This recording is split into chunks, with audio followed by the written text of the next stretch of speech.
Hello, I am What Would Dad Do? And this is part 2 of my series of I struck and killed a turkey with my Mustang GT.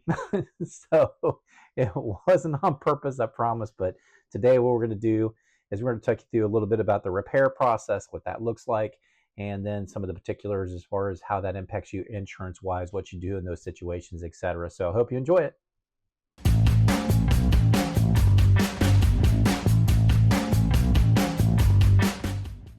Today's the day, guys. We're going to go ahead and try to fix this bumper instead of replacing it.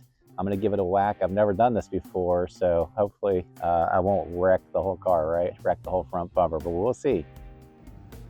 Well, guys, our little girl is going through it. I got spare on here. Guess what happened? Flat tire. Let me show you what happened. This is bizarre. Look at this gash. That is a literal gash in my tire right there. I don't even know how that happens. I asked my daughter, look, there's nothing to indicate. I mean, look, you can even wipe the dirt off. There's nothing right here that indicates like she hit anything. But look at that, it was almost like poked. And that's the inner sidewall. How does that happen? That's the inner sidewall. Crazy.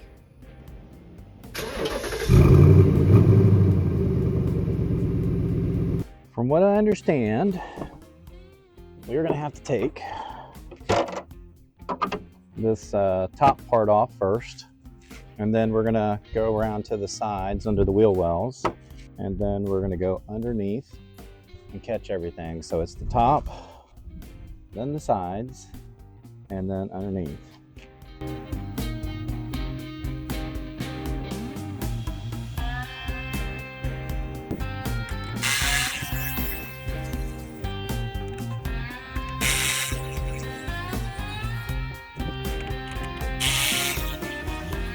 Hidden bolt like right here, so make sure to get that, or hidden fastener. So there's 1, 2, and then there's 3 up here.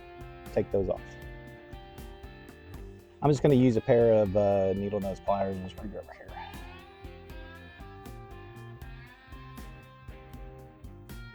So we have approximately a little under 2 million individuals that hit an animal per year with a car. And of that, that's 1 in 139 drivers on an annual basis hits an animal. And that's $4,000 to $6,000 per claim, depending on the situation. That costs the insurance industry approximately $8.5 billion with a B dollars on an annual basis. So we'll get into how that impacts you in a little bit later in the video. But that being the case, is approximately 60% of those incidents on an annual basis are caused by a deer. So that's the highest average, followed by turkeys and such wild animals. Now we did have 2023 is the last year that there was a confirmed number of deaths related to animal incidences. That was 235 confirmed deaths. So those are some of your statistics.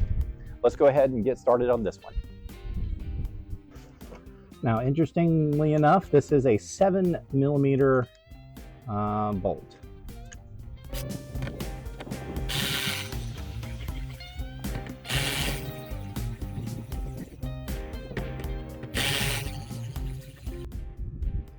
As we go into the wheel well of the car, it's a little hard to see, but these are the next set of bolts that we're looking to remove.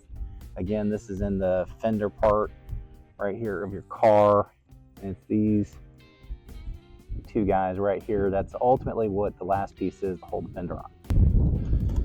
What I did notice is that if you cut your wheel into here, it gives you a lot more room kind of get into here. And then with these 2 little, where are they at? Sorry, right here. These 2 little bolts right here. The first one's pretty straightforward to get on and off as far as using my ratchet is concerned. The second one, what I had to do is just remove the bolt, which is a 10mm.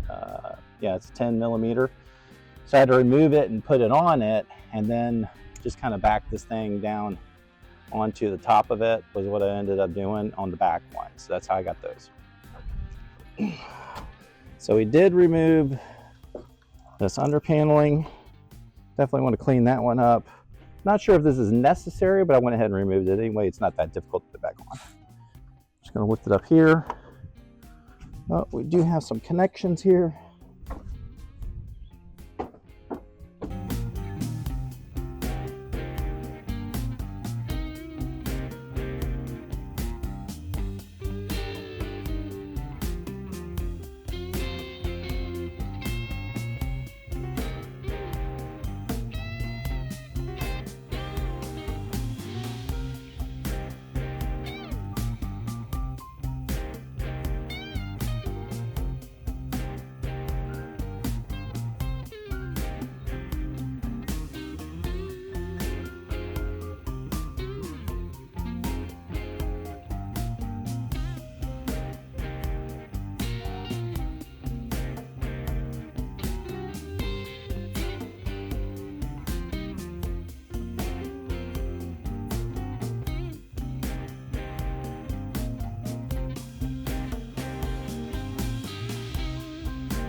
Whew, man, we got it disassembled.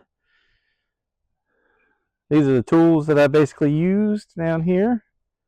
They're down in there. And this is her. You can see very clearly all the damage now on this side.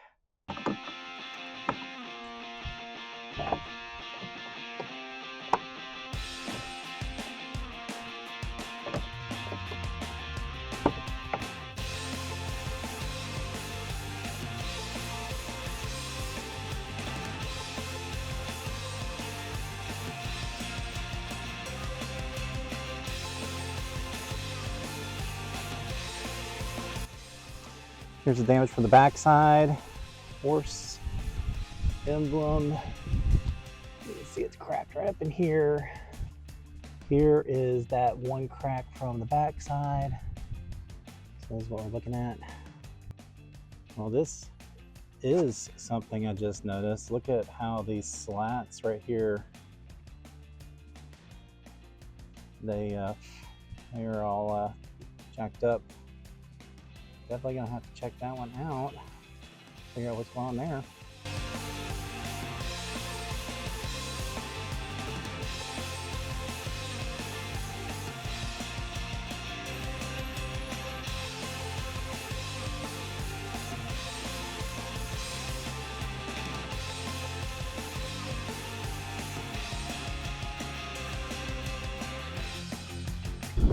All right, now for the polish.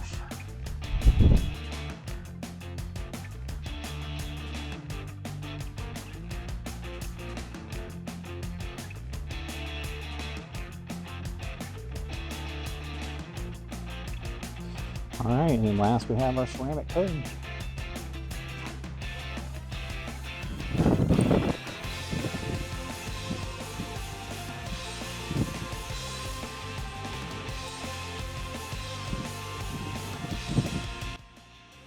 Here is the finish. This is the side that we did everything, and this is the side that we didn't. There's not a terrible ton of difference. This one looks a lot shinier, obviously, than this one.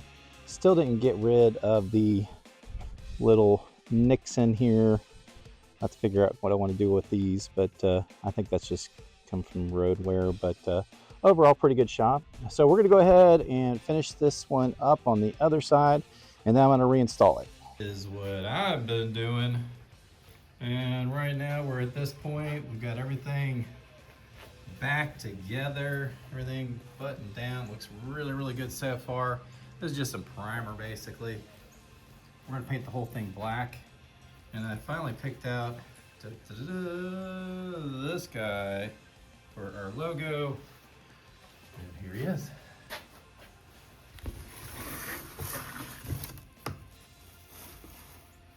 Just put the first coat on, many more to come.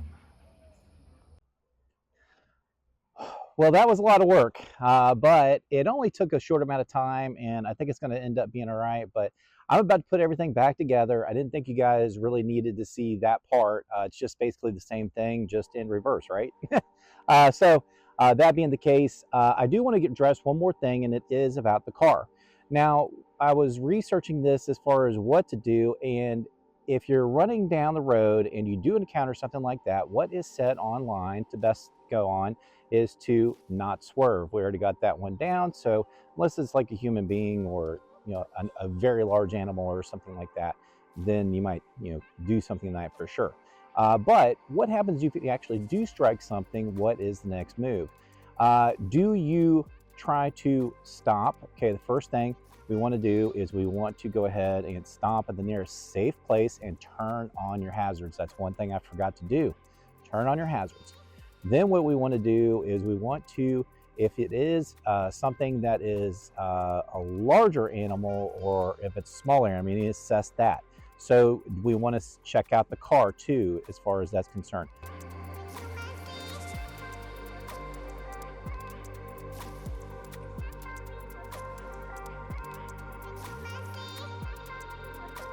Do you want to move the animal? No. The answer is no. An injured animal might bite you, might kick you. You could get exposure to things through an injured animal. I don't know if you know this, but deer, one of the most commonly hit animals on the basically every year, they have ticks. They have a ton of ticks. So think about Lyme disease or Rocky Mountain spotted fever. Some of these things can be contracted from animals, whether you like it or not. Do you want to call 911? Is it safe to call the, do you get in trouble if you don't? No, the answer is you do not get in trouble. You only call 911 in the instance that it was damage to property is one of the instances, because then you're liable for that damage. Or the other instance would be like if you hit some livestock or something like that. If you do hit a smaller animal or an animal and you do want to take the time to call somebody, you can either call the 911 non-emergency line or the wildlife services. Those are the two departments that typically handle hitting an animal like that. So if you do want to call somebody and you do feel like that is the case, then one of those agencies will be the one to call.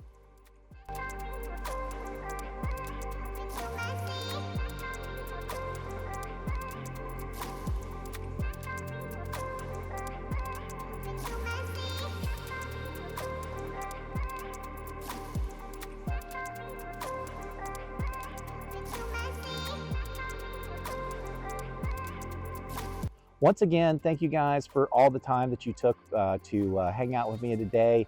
Like I said, I didn't mean to hit that poor animal, but we're going through the repair process as it was. And I was just giving you some interesting facts on what that looks like as far as your own concerns are concerned. So we learned some important things today. We learned that you do not swerve unless it is another human being or an animal that is like a bear or something like that. Then you might take the time to swerve. If you do swerve and you hit something, or if you hit something regardless, make sure you find a safe spot, turn on your hazards, assess the damage, take photographs of everything, make sure you do all that. Next up, after you think about the animal, do you want to touch the animal? No, you do not want to touch the animal, because it is best to leave it alone. If you feel like it needs attention, then you can call 911 or you can call wildlife services, whatever the case is. I would encourage you not to try to help wild animals out, because you can get all sorts of stuff.